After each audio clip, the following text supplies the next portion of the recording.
What does filmed for IMAX mean? It isn't just a movie that'll look great on IMAX's screens. It means that hiding from a sandstorm feels like fear in every flicker. And every triumph is felt in every sound wave. And the things we've only imagined, you can truly experience those too. That's what filmed for IMAX means. Get tickets to experience Dune Part 2 now and IMAX's exclusive expanded aspect ratio.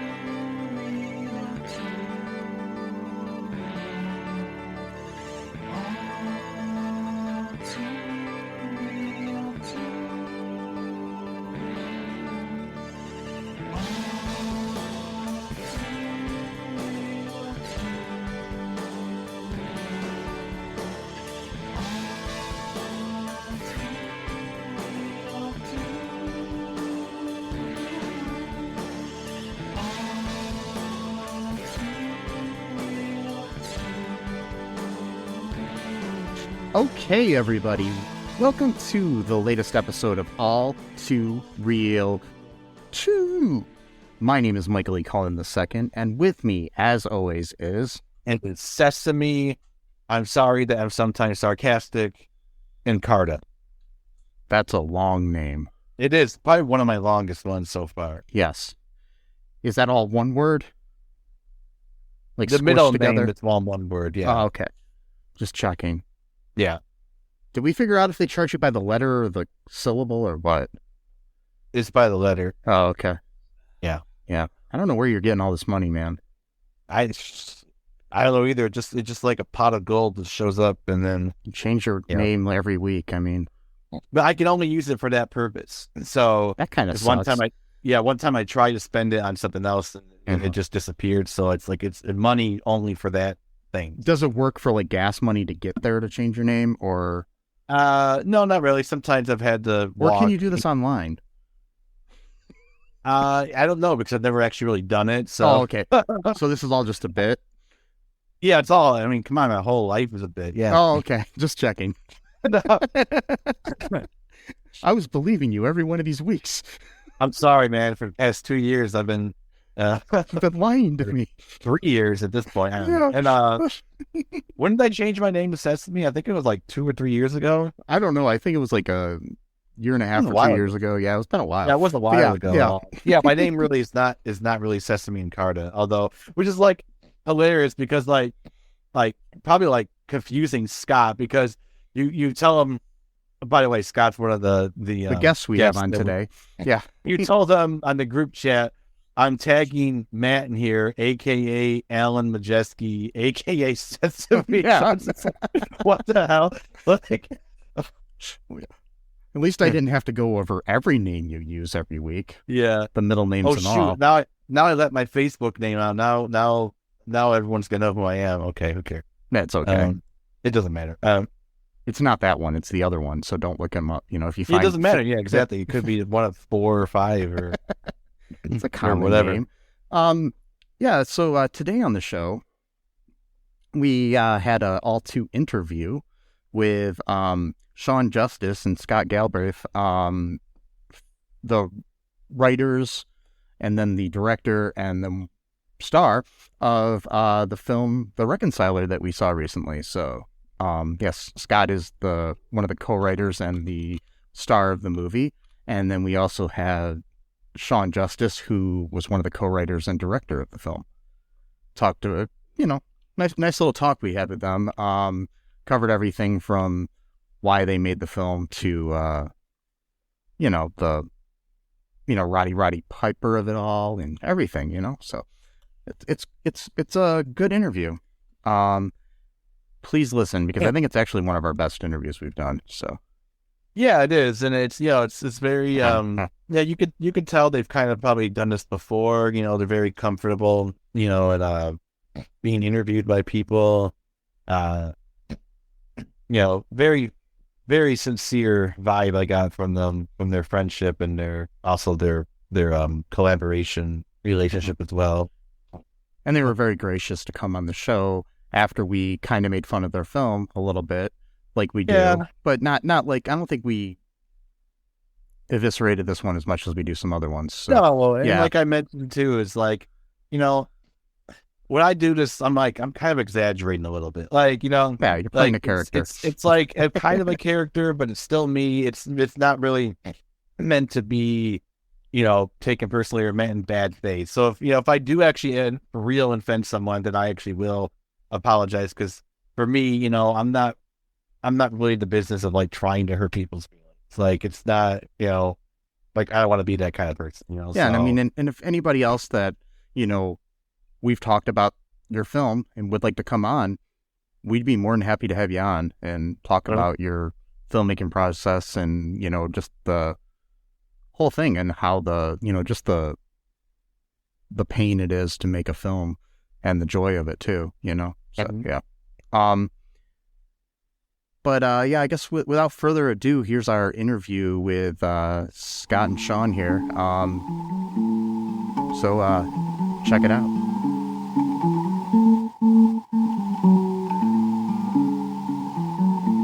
I'd like to thank Shawn Justice and Scott Galbraith for joining us today on All Too Real 2 to talk about their life in film, especially the film The Reconciler, which we covered in a previous episode here. First off, I just wanted to ask you guys how you got started in filmmaking. Oh, for me, I could start. My dad was a amateur kind of filmmaker. He was an electrical contractor by trade, but he ended up loving media. He was a DJ back in the 50s and did dances and that kind of thing. And he always loved film and audio, reel to reel. And at church, he did all the sound. I remember growing up being in the sound booth with him. And back then it was pretty archaic compared to what it is now. But he had a Super 8 camera. He had his little editor.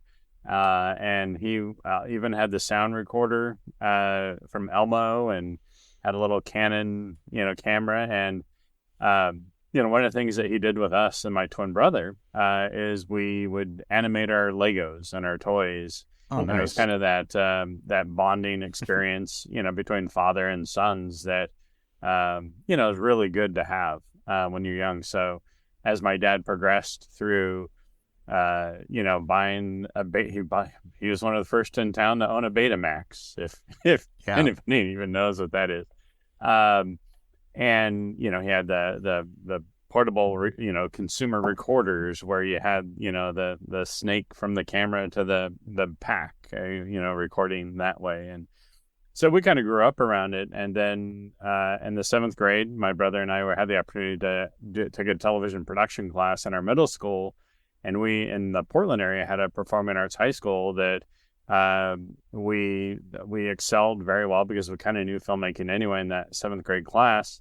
We're asked at the end of our 7th grade year to be advanced placement students at this performing arts high school, and they called Jefferson Performing Arts, and we excelled there. And we were doing videos for companies and such by the time we were 16, and had our own music video show. And then he went off to college. I stayed in Portland went to Portland State for business, but started my own production company when I was 19, and I was doing corporate and commercial work since 1989. So I've been at it almost 34 years now.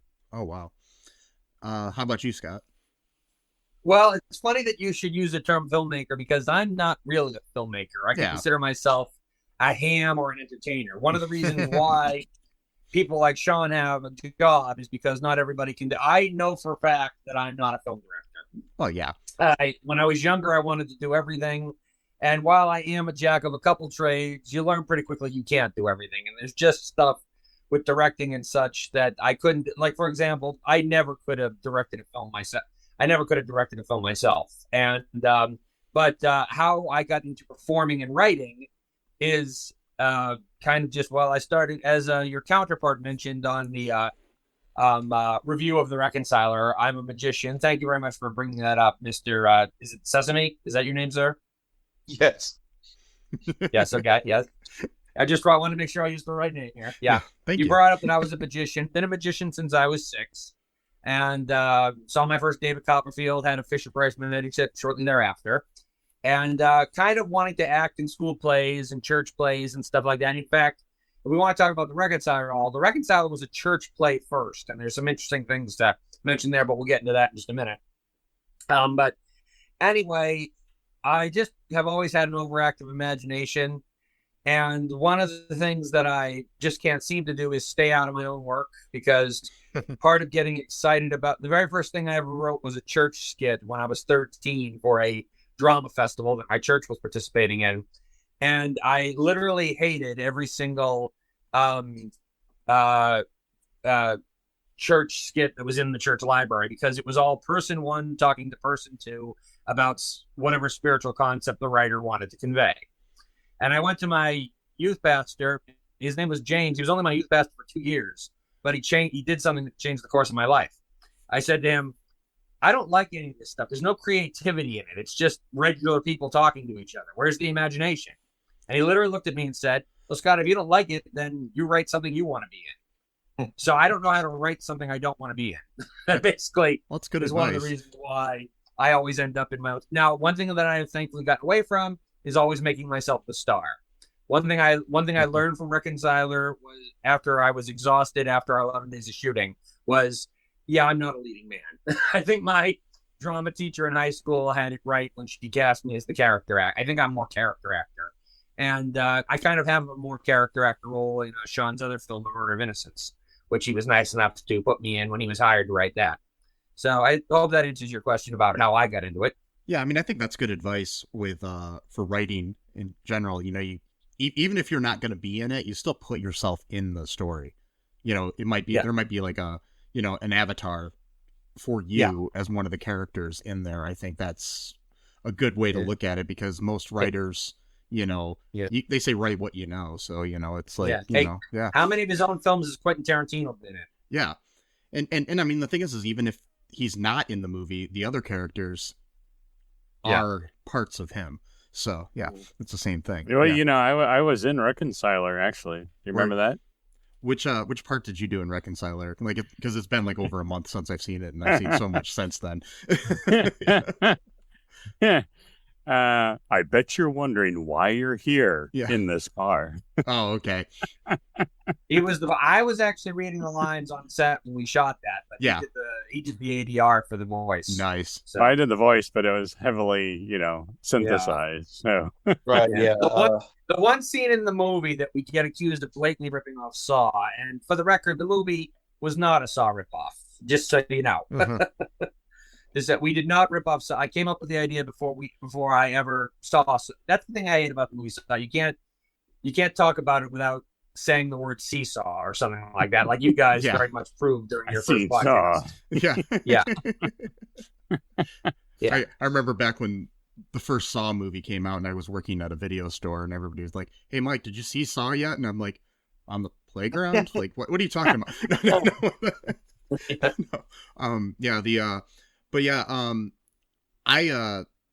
I understand that. I mean, there's a lot of parallel thinking in filmmaking in general. I mean, for every Armageddon, there's a Deep Impact. It's like things happen like that. Yeah. Like we mentioned before, I'm surprised that Saw has never been accused of ripping off Cube. Yeah. Which is another movie where people wake up having no idea how they got there. I basically have this rule: if more than 2 movies have done it, it's a trope. It's not an original idea. Yeah. So it's just doing your own. I mean, how many times has the Die Hard formula been redone? Mm-hmm. So, and they say there's only like a handful of stories, anyways, that are just told in slightly different ways. Yeah. So But in all honesty, I had never seen the movie Saw when I first came up with the idea, and everybody who's criticizing this thing now is saying these are 2 Christian filmmakers who just blatantly ripped off Saw. We didn't, just for the record. That's the one thing I want to set straight. We did not blatantly rip off Saw. Did you have something to say there, Sesame? Yeah, we knew that. It was just a marketing thing, because I read all. I mean, like, after I watched it, I'm like, okay, this is. I mean, there's no gore, there's no torture, there's no, it's like totally different thing. But yeah, it was just like a snarky marketing thing that people. That's a weird phrase. I don't know. I have the licensing contract right here, guys. I don't know what you're talking about. Scott, sorry, go ahead. One other thing that I should mention is that some other people were calling it like one of the people who did a critique of it said, it's really hard for Christians to make horror movies. Well, if you're looking through it through that lens, you're not going to like the movie because Shawn and I, we never called it a horror movie. Yeah, right. We considered it a suspense or a mystery. Horror movies have a lot of, as you said, gore. If there's no gore, I don't think it's a horror movie. At least that's my philosophy. It just depends on the way you're looking at it. And I didn't really look at it as a horror film after I saw it. I mean, and all I had seen is like one article where somebody said something about, it's a Christian version of Saw. So I thought, okay, I'm going to go into this with this frame of mind. And then I got something completely different. So I mean, I pretty much knew it wasn't just from, I don't know, just because I'm cynical. Whenever I read something like that, I'm like, this is someone obviously just trying to play it up, But I just wanted to mention really quick because I was listening to a interview of yours, Scott, recently, and you said something really interesting about how about not making your own creativity like an idol, basically, like, or something like that. And I thought that was really interesting because it can happen. Yeah, it can if you're not careful. One of the I think Shawn will back this up. Shawn and I, we're not shy about the fact that we're both Christian men. We both believe in the Bible. And sometimes if you fall in love with an idea that you just want to make so badly, I mean, as a matter of fact, Shawn and I have been trying to make another movie for 13 years. That I have just at the time, he will attest to the fact that I have become obsessed over time. It's the one that brought us together in the first place. And then, of course, we wound up making Reconciler first. But you can, and this is something I've talked with my pastors about, which is sometimes if you're not careful, the idea can become what you're worshiping instead of God himself, if you're not careful. So, and I have fallen into that trap. Yeah. Contrary to what other Christians will tell you, we are not perfect. Nobody is. Yes. That's the thing, no human is. I mean, it's just. Oh, before I forget, Mr. Sesman, I just have to say this right now. Yes, Shawn Justice is his real name. That was one thing during the original podcast. I just had to say. I was hoping so because that's such a cool name, and it's too perfect of a name. I've come across those like I said, I used to work at a video store, and there'd be customers who came in, and I'd actually ask some of them. I'd be like, "Can I write down your name and use it in a movie in the future? Because you sound like you'd be a good like police detective name or something, whatever they had, So yeah, some names like that are cool. And Justice is just a cool last name, so you can almost put anything in front of it. He actually wrote a movie called Justice. Did you? Yeah, I did. Well, actually, it made it into a movie. It was on Netflix for a long time. So, oh, really? Stephen. I just blanked out. He does that a lot. My brain's all over the place. Stephen Lang. Stephen Lang plays the corrupt mayor in it. So yeah, Stephen Lang's a great actor. Yeah. The other question I had. Well, we can dive in right now to I know you've done other things before and since The Reconciler, but how did you guys come up with the concept of The Reconciler to begin with? Well, actually, that's kind of interesting. Believe it or not, I've said repeatedly in this interview already, I did not rip off Saw. Uh-huh. The original idea actually came from a very unusual place. The 1990s sitcom Perfect Strangers. Have you guys ever seen that? Oh, yeah, of course. Oh, yeah, definitely. There was an episode where Larry would not talk to Balky because he lent someone his car without asking him. So Balky gets a pair of handcuffs from a security guard and handcuffs himself to Larry until he starts talking to him. And then they break the key when they're trying to unlock themselves, and they have to spend the rest of the episode locked to each other. A later episode was done where the girls were fighting, and Larry and Balky orchestrated this plan to lock them all in the apartment until they talked. And just at some point I said, you could almost do a movie or a series about a guy who did, because I see a lot of people, unfortunately, even in my church, who just hold grudges for stupid reasons. And actually, believe it or not, one of the other people who critiqued the movie said that people would not hold on to grudge. Someone actually said that the reasons for people not getting along in this movie were actually too petty. Well, that was kind of the point. The idea that God wouldn't do this to somebody because, you guys gave away the ending already. The reconciler is God. God wouldn't do this to two people who have a problem that need a lot of healing. Like, for example, God would never put the parent of a murder victim and the guy who committed the crime in a room together to heal. That would not be a smart. Yeah, because the people that the reconciler, the people that the reconciler program happens to are the people who are being stupid and petty for dumb reasons. So that's the reason why, it's something as simple as, actually the conversation between the two twins. Actually, I should back up here just a little bit. I want to let you guys know something kind of interesting about the movie.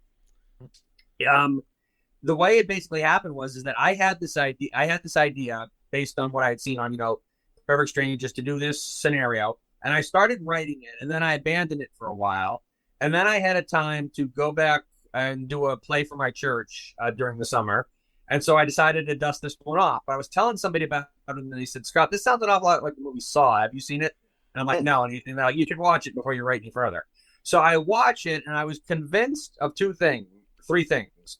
Number one, the film was so gory and so different from my film that nobody would accuse me of ripping it off. Yeah. Number two, no one in my church would ever see the movie. And three, I didn't think this thing would go any further than a church play. So I thought that's okay. We'll never run into that problem. Now, one thing that's also worth mentioning is my original play was only 45 minutes long. I remember that one of you said during your podcast that you felt like the reporter storyline was kind of added in. Well, there's a reason for that.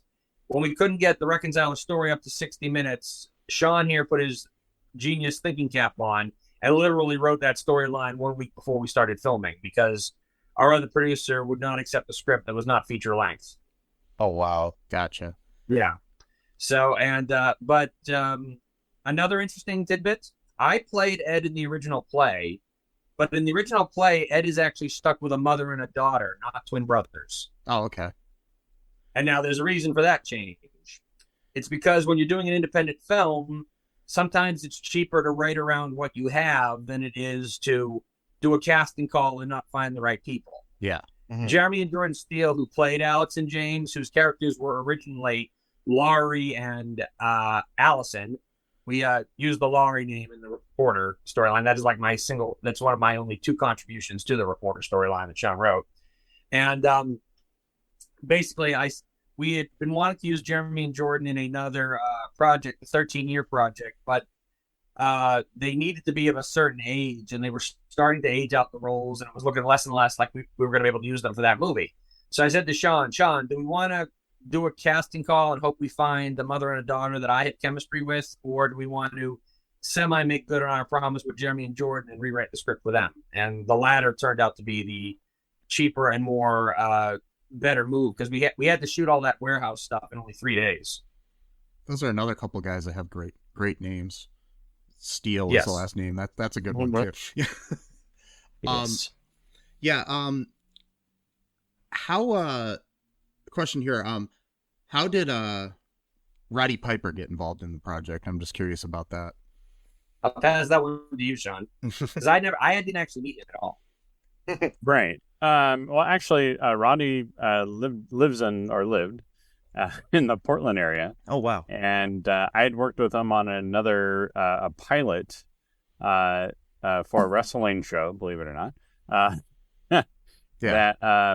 That he and I got to be good friends on. He, for some reason, asked me to be his personal cameraman on that show, on that pilot. And so we spent a lot of time together, one-on-one. And I think I do know why, because I don't know. I told them a little bit of the story of my son's passing about 11 years ago when it happened. And that actually is a whole own story of how Reconciler got made. But we were talking and we were talking about our children. And, I said that I had one that passed away. And this was probably within 6 months of that happening that I got working on that show. And he was just like very, I remember I don't know, Roddy had these just these hands that were, you're like, okay, this is Roddy Piper. And he like puts his hand on my, on the side of my face. He comes up to me and he gets real close and he's like, I'm so sorry, Shawn. I'm so sorry. And I'm like, whoa, this is like Roddy Piper, in my face, comforting me. And I was just so moved by his compassion. And we just stayed in touch. And when it came time to, I thought when I got the script, because what happened is when there was a settlement, there was some wrongful death, and some of the decisions that were made due to what happened with my son, and we wanted to invest in projects. And I said, why don't we just do something small to begin with? And I know at the time I was doing the Reconciler play. Right. And Scott, I was doing the Reconciler play. I go, that's kind of an interesting idea. Why don't we just, get together a small group of people and go make it? I mean, it's an indie film. It was just kind of get my feet wet. I hadn't made a film in 12, 13 years. My first feature I did was called Going the Distance, and it was a teen film about these guys who are in bands and stuff. And I then kept doing corporate work, and that was my bread and butter. And always had the passion, though, kind of on, I want to call on the side, but, to do narrative stuff. And the education I had at the Performing Arts School was more news-oriented, feature-oriented, and I didn't go to film school, so it was kind of self-taught on the narrative side, and it's kind of cutting my teeth on stuff. And the play, that's how The Reconciler came about into a movie, is I was just like, hey, what if we did this? And so I wrote the script into, I've adapted it for the screen, and then found out that we were short, 62 pages or something like that. Right. And we're just like right before shooting, and we're trying to get it into a feature-length sales channel. And so we already had some deals going on. We had, I think E1 was interested in distributing it. And so we're like, oh, shoot, what do we do? Do we create more of these scenes where people are being reconciled? And I just felt like it was too much to do more than 3, subplots. And so, or three stories. So I said, well, what if I wrote something real quick and I knew Sherry Morris, who played the female reporter in it. Arguably the second biggest name in the movie. She's a big name on the Christian film market. She did a movie called The Book of Ruth that was very popular. She played Ruth. Yeah. I looked her up on IMDb and saw that she'd have a extensive, she's done a few things. Mm-hmm. And so I became friends with her, and it's like, well, let me think. And it was, so that whole subplot of weaving that in with her story, it was a little odd, but I was like, what else are we going to do in such a short amount of time? And so I literally wrote a part in for Roddy, and I said, hey, Roddy, would you be interested in coming in and working on this project? And, he shot it in a day. Working with him was very interesting. He did not stick to script, and he was very, I love the guy. He had such a big heart, but as an actor, as a director working with him, you're just like, what's he doing? You're looking at the script going, and I'd be like, Roddy, it says this. And he's like, yeah, gotcha. And you're like, was he agreeing with me? What can someone be a Roddy interpreter here? Is he just placating you or what? Yeah, I know. He was just all over the place. So it was pretty funny. But we ended up, I thought, well, we'll just we'll fix some stuff in ADR and that, and before we could, he passed away. Oh, jeez. And so, and there was our audio guy, bless his heart, he tried his best, but, being a low budget indie film, it was his first experience, and where he placed the microphone on Roddy was very odd. And so, but I wasn't going to now looking back, of course, I should have said, cut, let's replace the microphone. But Roddy was in such, he wasn't like a method actor, but you didn't necessarily want to stop and say, hey, we screwed up on audio, so let's replace the microphone. So there's some garbliness to this day. I ran it through a bunch of processors and best we could, but yeah, there's, in an indie film, there's so much that, people, their expectation is that you're going to be, $100 million quality film as opposed to an indie film, right? Yeah. And, I think we can say that on paper, this film was at a budget of about, what, $50,000, Shawn? It was, well, out of pocket. I didn't pay myself, of course, and a lot of people gave in, but we still, we spent money on, a lot of things, and I paid a lot of the extra crew, the audio guys, and that kind of thing, and so, but yeah, I mean, it was it's considered ultra low budget by SAG standards. Yeah. But we had a blast. I've done 2 features that cost us like $7,000 each. So, right, like way low budget. But I mean, and I understand the whole thing with trying to deal with an actor you only have for like a day or a weekend or something like that. Because when my first feature, we had R.E. Lehman from the original Nightmare. Friday the 13th. He played the original Jason Voorhees.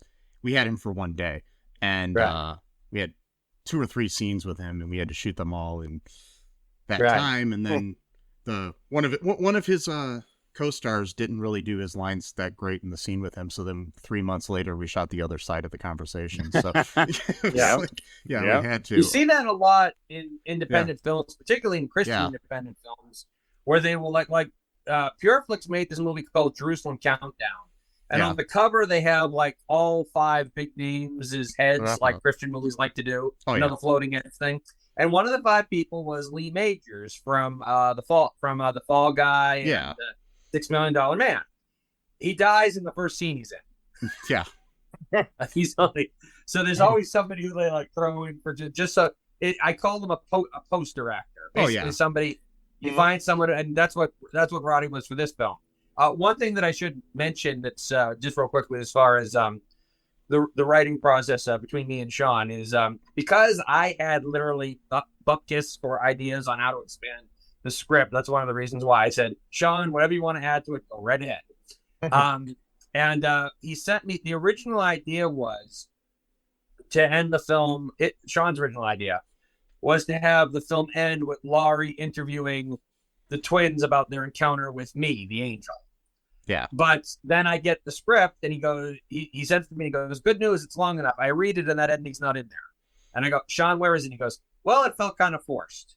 And I'm like, okay, now we have a long enough script, but we have 2 storylines with no connection at all. And we were racking our brains trying to figure out the connection. And literally at 1:30 in the morning one night, a light bulb goes off and I say, hey, Shawn, we've been trying to connect the reporter directly to the guys in the warehouse. What if we connected them indirectly? That scene where you have Laurie come home and she prays by herself. What if she runs into Jeff and JR and it turns out she's their mother / wife? And he goes, you know what? I was thinking we needed one more scene with Jeff and JR after the mountain. That would actually work. So we say that little snippet right there where she comes home and sees them. That what we call that, or at least I do. I call that the 30-second scene that solved 3 problems. It tells us why Laurie is the way she is. It tells us what her connection is to the rest of the story, and it connects the stories at the same time. So, right. But that part kind of confused me. So does she know that the 2 of them were like had this whole situation with the reconciler, or did they keep that? Well, yeah, that's another thing, believe it or not, that for some strange reason people can't. You do realize that the soldier and his son and the cops are stories that I'm telling. Okay. And this is something that I've run into, and I've talked to Shawn about it as well. I feel like the Christian audience for Christian films is a little bit not too bright because they stay away from modern films, which are shot like non-linearly and are kind of like mind puzzles and stuff like that. Yeah. They don't get the concept of out of order stuff. And so I surmised that The Soldier and His Son was like 2 years ago. Okay. But Laurie and me and the twins in the warehouse, that's present day. The Soldier and His Son is like 2 years ago, and The Cops were like 1 year ago. I would have people who say, well, Scott, the message is very good, but how does that one cop go from being in the car to being outside the car to being back in the car again? And I'm like, because the stuff in the car is not in present day. It's a flashback. You know what I mean? I begged Shawn to put 1 year ago, 2 years ago at the bottom of the screen, but he goes, no, I don't want to insult the audience's intelligence. And I'm like, the audience who's going to watch this is too stupid.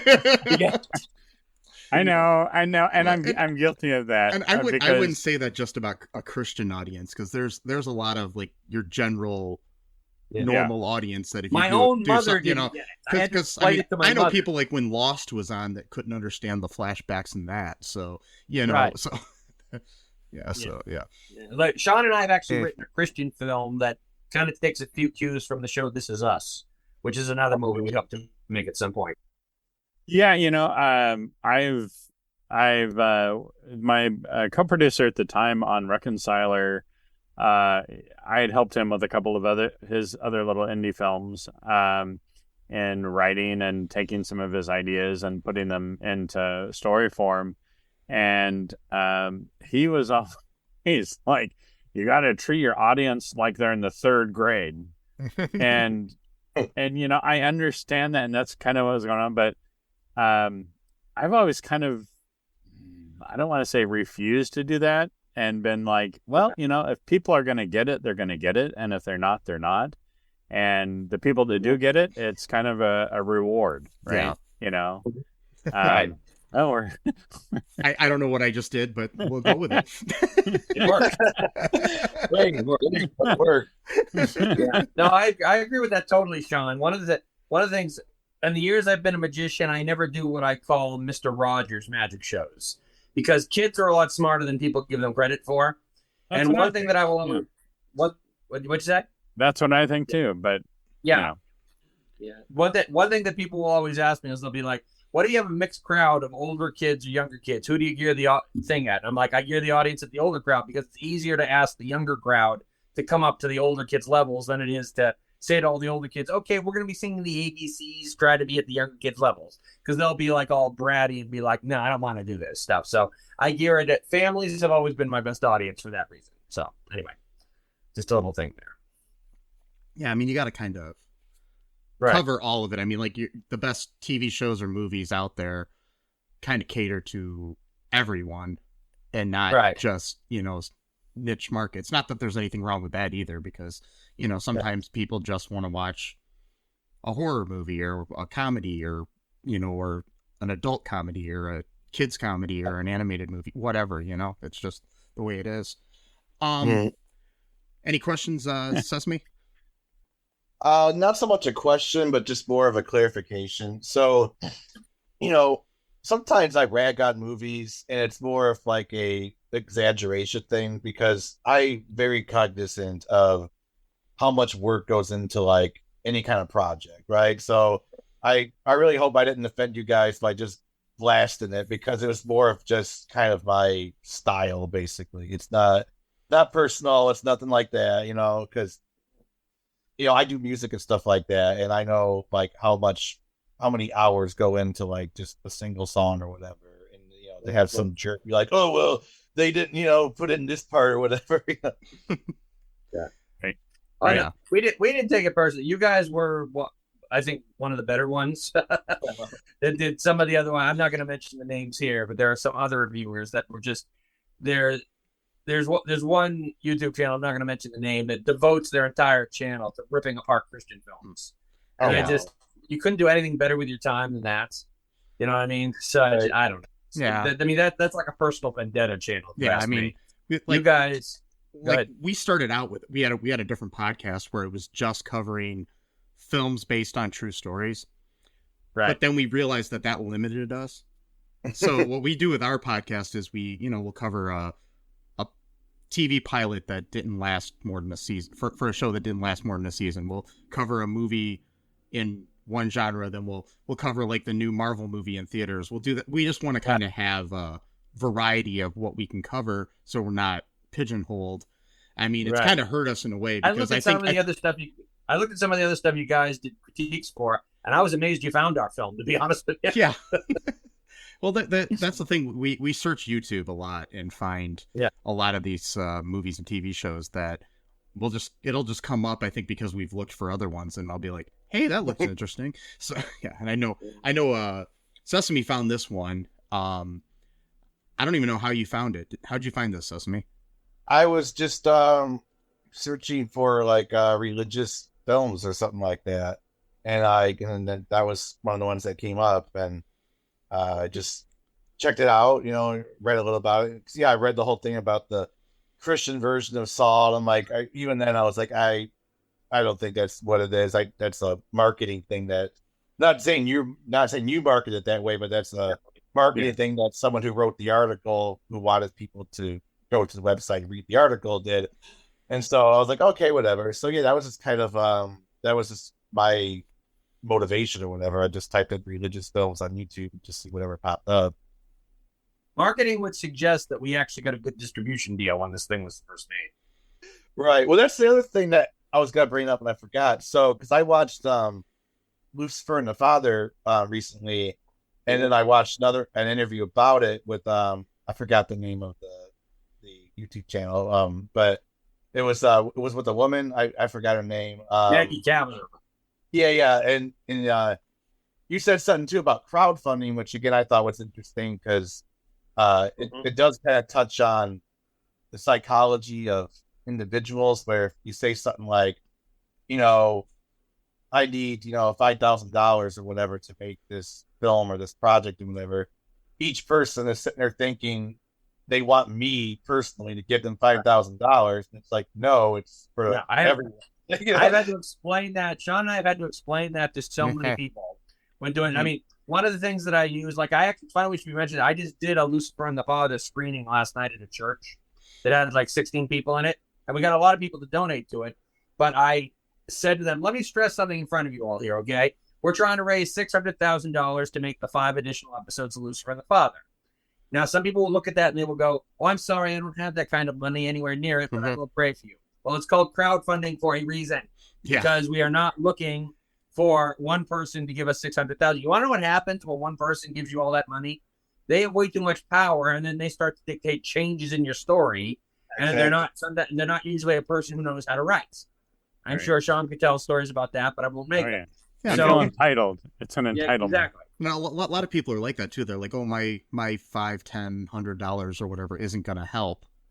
Right. But if you get 100 people donating $100, you get 1,000. It's like, and you get $10,000. Yeah. So a lot of people will say it's a lot of money. I don't think that'll work. But here's a story that I always tell to a crowd, and it always ends up making people give, believe it or not. I don't want to say it's a trick, but it's just really making them do them. My dad's a financial planner, and my mom was born and raised in Boston, so she's a diehard New England Patriots fan.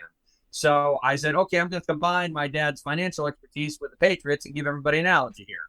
There's a place called Gillette Stadium. Gillette Stadium fits 68,300 people. All who are willing to go there drop a whole bunch of money on seeing guys fight over a football and drop even more money on beer, hot dogs, and whatever else they want to eat. If Sean and I found a way to fill Gillette Stadium and everybody gave us $10, we would have more than we needed to make this series. Yeah. So I find it hard to believe that out there in these information superhighway social network, we can't find that. That's what we're trying to do. It's amazing. Like I've got like thousands of friends on Facebook, and I've tried to do crowdfunding for me or help other people with crowdfunding. And you think with that many of friends that people would donate, but I think most of the people are thinking, well, I'm not going to donate, but I'm sure, these 5 other people will, they don't. I'm sure someone else will do the right thing. That's kind of the right there. The one thing I want to ask Dallas Jenkins, who's the mastermind behind the Christian series The Chosen, which is totally crowdfunded. It's in the Guinness Book of World Records. It's the most successful crowdfunded project in history. Yeah. What I want to ask him is, what did you do? Yeah. You know what I mean? What did you do? Because I'm amazed, to be honest with you, that we found $5,000 to make Lucifer and the Father. Lucifer and the Father was a $5,000 movie, totally crowdfunded on Indiegogo. And we had we thought we were going to have to make it for $1,000 less, but we had a 11th hour very generous person who has asked me not to reveal his identity, who put up the last 1,000 we needed. So that's how that got done. So, well, that's good. Yeah, I got another question for you. What what films and entertainment in general have inspired you guys before you got into filmmaking, or as you're doing filmmaking, or as you're doing your craft in any way? Films or TV shows or anything. Shawn, you can go first. Yeah. Well, I think, I'm in my early 50s now, and, a lot of guys my age will go, Star Wars. But yeah, I think for me, it was Raiders of the Lost Ark. Yeah. Because I was 12 or 13 when it came out, or remember it. And it was just kind of when I was really kind of personally just kind of exploring and growing in my faith as a kid. And I remember seeing that and going, just being impressed with how in a mainstream film they showed, I mean, for lack of a better term, the character of God.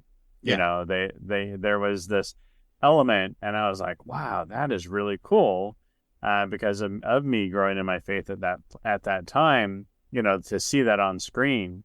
And so for me, I worked on mainstream films and crazy other little indie films, and that's just a job, to me. But and the other thing about the faith audience, for what you'll find is a lot of people on the faith side, they really like Reconciler because of the values and the affirmations that it has for their faith. And so I'm not saying they're less critical, but certain things matter more to them, to have in a story or on screen. And it's not bad. It's just, no. It's you think of the the gay and lesbian market. There's people that are of that, they like those kinds of films more, right? Because it espouses and has their values and what they're interested in seeing. Well, on that's the thing. screen. People want to be represented in any way. That's right. And see So, themselves in a movie or TV show. Yeah, that's right. So I don't make any apologies for what we did in the Reconciler, and why certain films in the faith market, to someone who's outside of that might be like, oh, this is just propaganda or religious film or whatever, and that's fine. Each people, my buddy, he loves horror films, right? And I'm like, not mine. It doesn't what my soul, but they keep making them, right? And there's people who absolutely hate horror films. I'm not a fan, but they don't interest me. And that's the cool thing about the what are they called? The equalization of the technology, where a lot of people like me and like you guys can go out and make films, right? For $7,000, like you said. Yeah. And have fun doing it, and you have a little audience. And I think there's this misnomer that we're making, $100 million, super high quality films, and we're not. We're just out having fun, and maybe I spent, $50,000 out of pocket to make Reconciler, and we made some money on it. I'm not going to lie about that, but it hit a certain market, and we knew that going into it. And if there's, other people that want to come in that's not, something that they're interested in, and they critique it, that's fine. We just know the target market that we're trying to hit with it. Yeah, and there's room for everything. That's the thing. That's right. Now, that's like you said, with the equalization of equipment, things being so much cheaper, like just 10 years ago, it would have cost probably. And there is another probably name twice for or it. thrh times as equalization. much. You're kind of leveling the playing field, kind of thing for people to go out and go have fun. Yeah, make a movie on your iPhone or whatever, and with your friends in the backyard or well, whatever. Well, the funny thing is, a lot of Christian films these days are shot on iPhones and stuff, and they got good cameras. On the rare occasion that the picture quality has been critiqued in Reconciler, which is very rare. I'm like, for the record, we shot that thing on the high definition red camera, which is the same camera that The Shield and the show 24 were both shot on. So if there's one thing we didn't lack in, it's technology. So we shot Lucifer and the Father in that as well. From a filmmaker standpoint, did you guys own one or rent one? Just out of curiosity.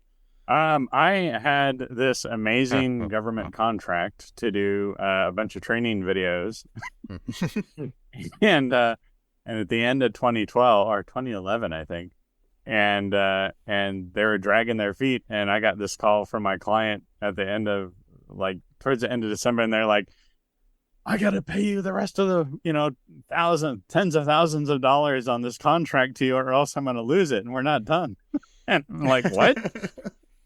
And I'm like, because you're kind of anticipating what your taxes are going to be in your business, and then all of a sudden that's going to put me in the next tax bracket, and like, okay, I'm going to buy a camera.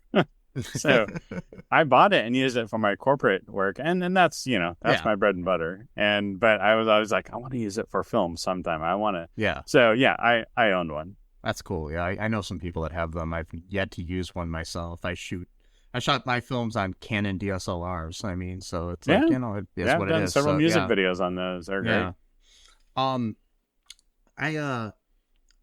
Did you want me to tell you what movies inspired me? Yeah, I'm sorry. I didn't mean to cut you off. Go ahead, Scott. Oh, no, it's okay. I've cut everybody in this podcast off at least once. So believe me, it's not. Yeah. For me, it's hard to say what movies inspired me, but I have never liked movies that make me depressed, make me sad, or just have no substance. I like thinking movies. And in some ways, I also kind of like, as a magician, I like one of my favorite movies is The Sting, without a doubt, because that movie is basically a magic trick, in my opinion. And I wanted to do something. Shawn was talking about how people like The Reconciler because of the substance and stuff like that. Well, let me tell you something interesting about people who like church plays or like Christian movies. They tend to like it for the message because they are Christians, and that's why everybody else gawks at it. And the reason why is because the filmmaker was so wrapped up in getting the message across that they forgot to tell a story. Yeah. I told somebody once, if I ever write my memoirs, one chapter is going to be called God Gave Us Imaginations. Why aren't we using them? You know what I mean? And one of the things that I couldn't get over is people on both sides of the spectrum, if you will, for reconcile. I'm getting a little bit off on a tangent here. I'm sorry. Oh, go ahead. People on both sides of the tangent of the spectrum here, both believers and non-believers, have said this idea about God kidnapping people. Oh, that's not a God I want to serve. For the record, do we really believe God is doing this reconciler program anywhere? No, this is a movie. Okay, this is a movie. Wait, this wasn't a documentary? No, it's not. This is a movie. This is a story that I based on true stories to get across a spiritual concept of reconciliation. And the truth is, I think that this movie could have been done without the Christian message, because I think reconciliation is something we need more of. There are too many people in this world just holding on to grudges, and grudges can eat away at you like a cancer. But movies like The Sting or the Back to the Future trilogy I really like. One of my favorite films is a lesser-known work of Jim Caviezel's called Frequency. I don't know if you've ever seen that. Oh, I love Frequency. That's a good movie. Oh, yeah, Frequency, yeah. Yeah. You want to know what's funny about Frequency? It is the most grounded in reality time travel movie ever made. Yeah. Because scientists have surmised that there's no machine that we could build that could send a human in time, but sending a radio signal through time is actually a little bit more feasible, because you would have to if you could send a signal beyond the speed of light, you could send a radio signal through time. At least that's been I wrote a time travel script on my own a couple years ago, and I wanted to ground it a bit more in reality. I mean, Back to the Future is awesome, but it's pure fiction. Oh, yeah. Okay. Yeah. So what? Yes. That's not a documentary too? So, based on a true story? I like movies that make the audience think. And I've never liked movies where the characters you're watching are dumb. It seems like every comedy that's made these days is people are entertained by watching blithering idiots. And I've never liked that. I like watching movies where it turns out the characters you were watching are smarter than you. And there's always which is one of the reasons why I wanted to end this movie, The Reconciler, with a big revelation. Now, one thing I should mention about that real quickly, the original ending of the film was not that God was the reconciler. the original ending of the film was going to be the original ending of the play rather was going to be that Ed was Joe Sanford, the guy that he was talking about, and only the audience was going to know that. And in the original play, one of the mother and daughter, the characters who are now twins, had a Bible on them. And when it was revealed to the audience that Ed was the reconciler, they got out of the room. The two people that were with him said they were going to go to the police, and it was going to be Ed puts his cane down, and you hear some of the other lines that led to it, and the audience could figure out he was the reconciler. And he starts to destroy evidence in the room, and he's about to destroy the Bible, but for whatever reason, he puts it in his pocket instead, and walks off scot free, kind of like how Kaiser Soze or Jigsaw would in the mainstream films. I ran that by a friend of mine named Alan, who actually is the director of the only film I've ever been in that Shawn did not direct. A movie called Dark Disciple, which is an action-packed film. You guys should check it out. I ran that by him, and he was like, Scott, you're writing the script called The Reconciler. The Reconciler is God. Too bad you can't have God be the reconciler. And I thought about it. I'm like, well, could I? And suddenly it occurred to me, to have all this power to abduct people without them knowing and not get caught, I think it's something only God himself could pull off. And that quickly became the thing, and Ed quickly became an angel rather than Joe Sanford, the guy. I kept the Joe Sanford story to mislead the audience because, if God were really doing something like this, I think it would get wrapped up in an urban legend like something like Joe Sanford. So that's why we kept that story in. Well, the thing I liked about doing this is that and showing these three situations. And, you talked about things, people aren't like it's a murder or whatever, that, some of the things seem petty. You think just about your friends who aren't talking to each other anymore or, your family members, and you're standing back going, what do you say? That's so petty. Why are they, haven't talked to each other for years when it's over this stupid little thing? And, I think that was one of our things of the movie is we were hoping that people would walk away. In fact, I did. I had people that saw it that are like, in fact, we did a screening and I've got a pastor friend of mine at a church. He showed it and he previewed it and he got up and when he introduced it and at the end, or I think it was when he wrapped, he goes, I haven't talked to my son in 3 or 4 months. And this movie inspired me to call him and to try and, set things right. So I think for us, even if, people aren't of faith or whatever, and I think that there's that element of it that, might be inspiring to just, people that have issues with others, or they're like, that's really stupid. I've been keeping, not talking to this or that. So, hopefully our idea too is just that it could help even inspire people in society to not have these petty disagreements with each other. Yeah, I mean, there's Shawn, a lot of times where people just get arguing. I'm sorry, go ahead. No, it's okay. Shawn, you actually reminded me of something that I remember happening on the set. And I don't know if you know the follow-up to this because I sadly don't. But we had I forget what his name was, but we had a great set designer on this. And not everybody who worked on this film, was a Christian. It's not a requirement you be a Christian to work on a Christian film. Because sometimes Christians are not good actors. You need actors. You don't need higher quality people. No matter what their faith is. And then our set designer, who also actually designed the reconciler envelopes, which were really cool. He only could make 3 copies of each one. So Jeremy and Jordan and I, we had to be careful how many times we could only do so many takes of ripping the envelope open. But anyway, hey, that's a budget. That's what you call a budget. But anyway, he had his son working on the set with him, and I told him, some of the things that inspired this, and he goes, "Yeah, I wish I could do this to my dad and my older brother," because it turns out his dad and his older brother were not on speaking terms. And I ended up talking to our set designer about that, and he told me that when this film was done, he was going to send his son a copy of the movie and his own version of the letter that he had designed. Oh, wow.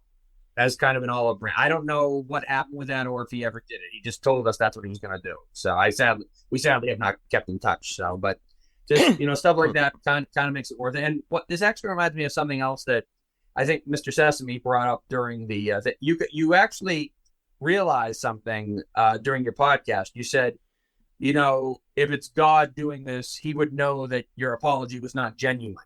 If you were in this situation, you apologize, just to get out of the room. In fact, we kind of have a moment like that where Jeremy's character, Alex, goes, okay, I forgive you. Can we get out of here now? And I'm like, yeah, he's probably monitoring everything in here.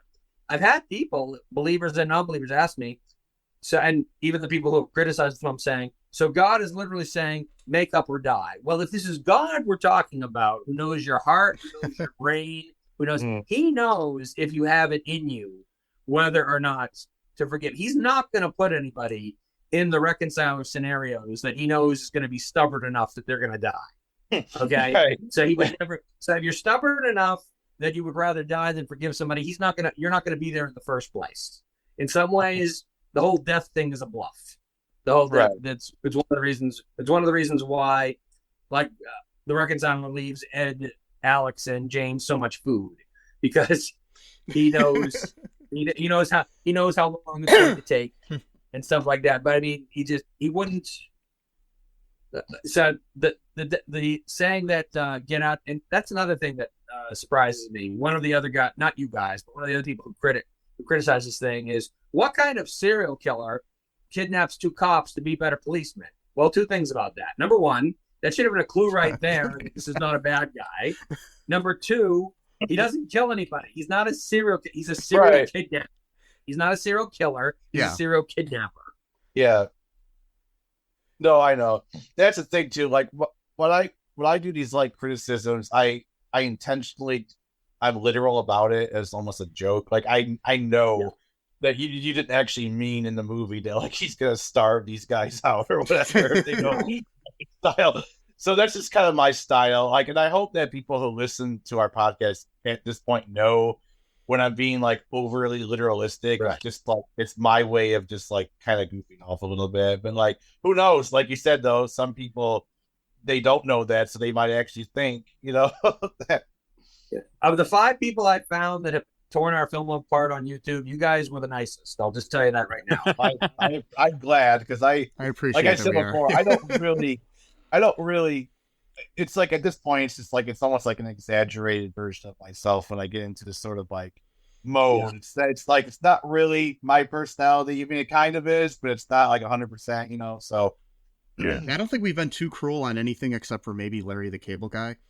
Just because we don't think he can act. So it's kind of... He should stick to voice creator. Yeah, exactly. And just to back up on the note, I mean, a movie without peril is not a movie at all, right? Mm-hmm. So you do have to have a certain amount of, are they going to make it? Are they not going to make it? So, but yeah. I told my pastor once, I said, you do realize that it is impossible to make a movie that does not have sin in it in any way. Because if you don't have a problem to resolve, you don't have a story. Right. So even if you're portraying the sin as a bad thing, there's still sin in Christian movies. If people are getting over a problem, then that it is impossible to make a movie that does not have sin in it in some way. Because if you don't have a problem to resolve, there's no story. Yeah, I mean, you need conflict, even if it's just the conflict within yourself or with you and God or whatever it is. It's just you need that conflict in there. Yeah. I just wish that some mainstream thing. I don't know why mainstream media and shows always turn the Bible readers into the serial killer or something like that. I just wish that they could. And I mean, the idea that someone's not probably going to swipe this if I mention it. The idea that brought Shawn and me together in the first place, which is actually worth mentioning, that we were actually introduced by a mutual Facebook friend. And I was trying to make this movie that involved a pair of twins, which we wound up using in Reconciler. And someone said to me, hey, you should talk to this guy, Shawn Justice, because he is a twin and he's a Christian filmmaker. He might be interested. And that's kind of what started this whole thing. And I'll never forget July 9th, 2012, when I called him and found out about his son, Caleb. Because we are wired to unfortunately think about how things affect us. Shawn and I still had not met in person at that point, actually. It's worth mentioning as well. I honestly thought my dream of doing a movie with Shawn was over at that point. And I was like, okay, little did I know that tragedy would be the very thing that would make our first film. And that's why I love the fact that Shawn, credited Caleb as the executive producer. And there have been people who have actually accused me of being overly loyal to Shawn. I've actually had people say to me, Shawn's resume is not very long. What has he done? And one of the things that I've said is, how about this?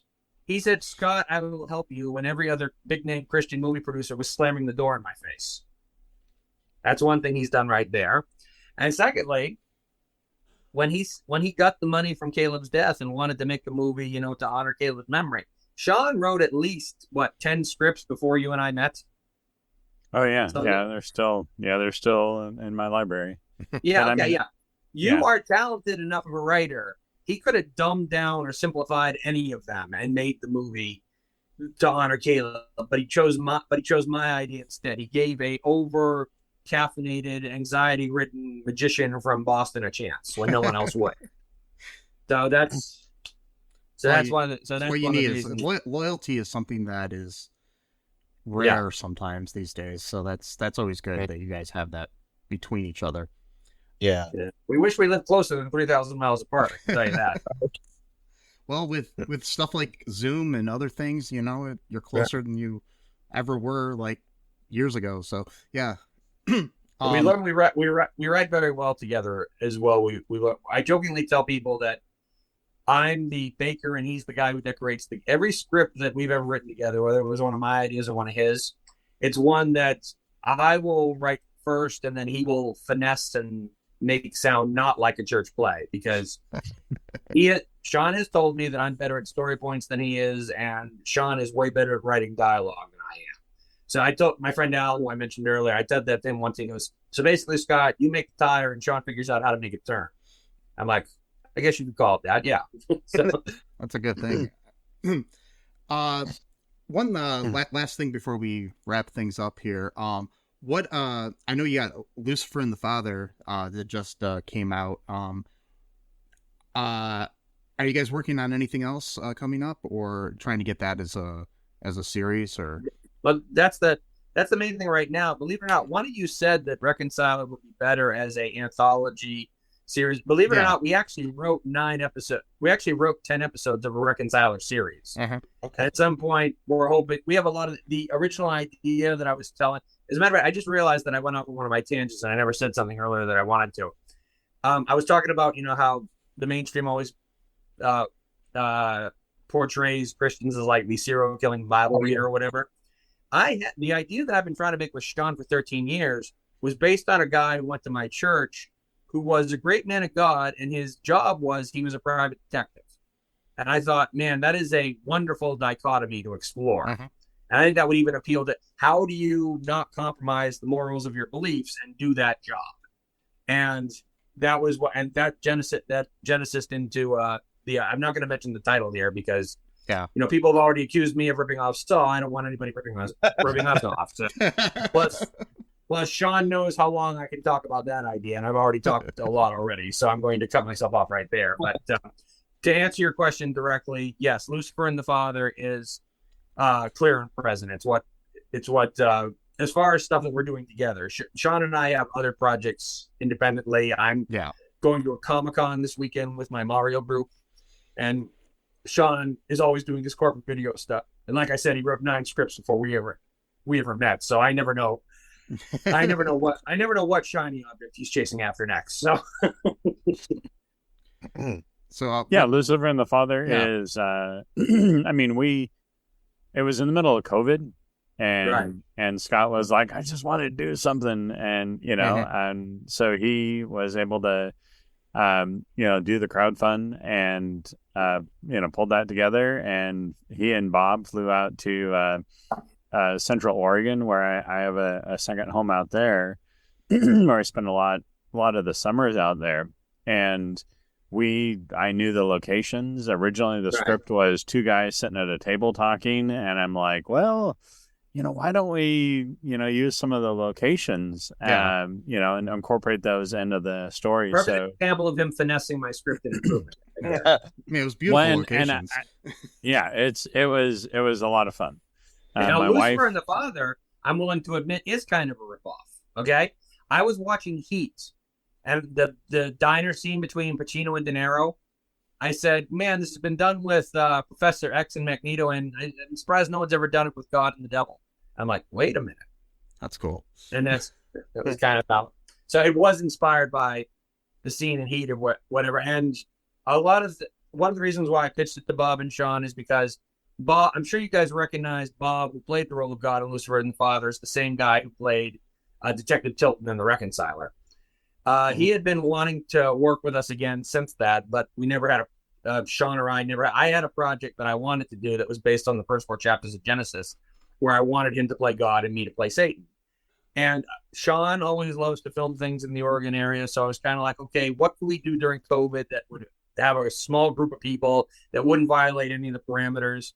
And I remembered this skit that I wrote based on the scene from Heat, and I said, what if we do this? And I said, Bob, it's not the big movie that I promised you, but at least we get to work together once and as God and the Devil, like we said, and you get to work with Shawn again, and Shawn, you get to shoot the area you love. So it was a win-win. And the most ironic thing is by the time we got the thing crowdfunded and got to the area, half the COVID rules that we were trying to avoid didn't exist anymore.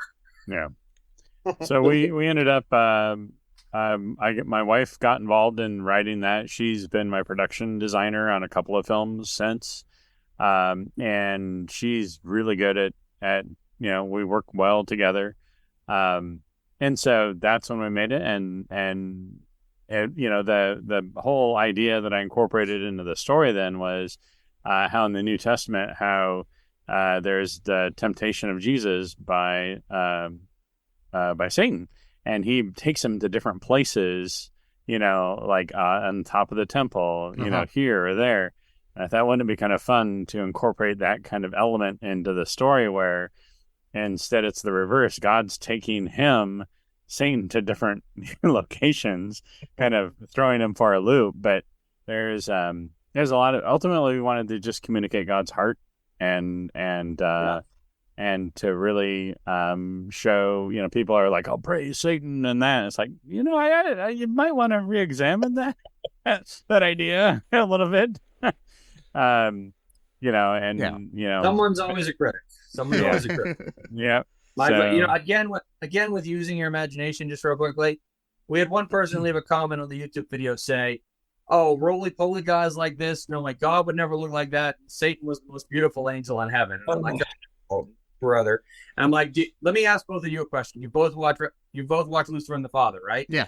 Do you really think we're trying to say we believe God and the devil look like me and Bob? No. No, it's just a Of course not. It's a depiction. Of course not. We reduced them to a human level that our puny minds can understand. And beauty's in the eye of the beholder, anyway. So yes, exactly. So, or at least in the scenery there. Yeah. But we talk about time travel. That would mean that for the past 5,000 years, nobody knew what the devil or God looked like until the Lucifer and the Father came out. Like, what? You guys figured it out. No. I didn't want to do a spotlight talking like Charlton Heston out of the sky, talking to a guy. What is this Lucifer and the Father film? Right. This is what God and Satan look like. Well, anyways, we're running out of time here, so I just thought I'd let you guys go here, and thank you very much for your time. If you ever want to come back on again to talk about anything, the door's always open. Just thanks, hit us guys. Up. All right. Appreciate it. Well, you guys have a good night, and thank you. Well, thanks for having us. Yeah. Yes. Thank you so much. I just saw a warning came up less than a minute on the thing, so I didn't want to start another chat. I understand. Plus, I have to use the restroom really quick. So, okay. So, alrighty. Recording stopped. Thank you guys very much. Bye. Bye. All right. Take care, guys. Okay. Thank you for listening to that interview there with Scott and Shawn about the film The Reconciler and their other work, including their upcoming series that they're trying to get done that has a short film right now called Lucifer and the Father. One thing you can do to check out more about them, the best place right now is to go to justicepictures.com/films. It's the best place to get any information about Justice Pictures. And yes, as we said in the interview, Shawn Justice is his real name. Yes, his real name. And also consider donating to the project if you feel inspired to do so. Because like Scott said before in this interview and also in other interviews he's done with other people, you know, when they're asking for money, they're not asking for one person to pony up all of the money. It's a group effort. So if you can only contribute $1, that's better than no dollars. It's $1 closer to their goal. I mean, it's, you know, and I mean, just think about that when you're trying to donate and help out any kind of smaller artist or a charity or anything like that. Like if you only have $1 and you're like, hey, you know, I need something to do with this, maybe help out, you know, some independent artist or donate it to a charity that's going to help the world in some way, you know, and it'll come back to you, you know, things pay forward in some way. And in some way, shape, or form. It might not be the exact way that you hope for or think, but it might even just be knowing that you helped somebody. That could be it. That's a good thing too, you know. You know, and on the Christian aspect of this, you know, it's what God would want you to do, I guess. So, any other thoughts here before we wrap things up, Sesame?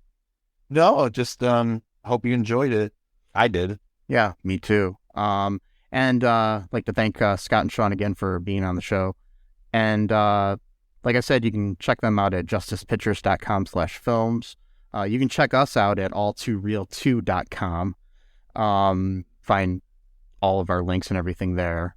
Be sure to subscribe to the show and give us a 5-star review wherever you can, or a lower review. I don't care, you know, whatever you're feeling. But just like money, every review helps. So, it does. No, it does actually. And share the show. That doesn't even cost anything. You know, just share a link to this. I mean, and share a link to their project too. You know, it's easy to do. You know, just share it on social media. Yeah. I shared Lucifer and the Father. Yeah. My fake earlier, and I will later. I haven't yet because I was waiting until after this comes out. But yeah, do it. You know, and be good to each other. Recycle. Be good to animals. You know, be good to the environment.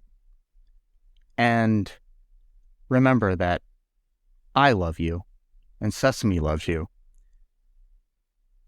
And until next time, bye-bye. Thanks for listening to All Too Real 2 podcast, a Cullen Park production.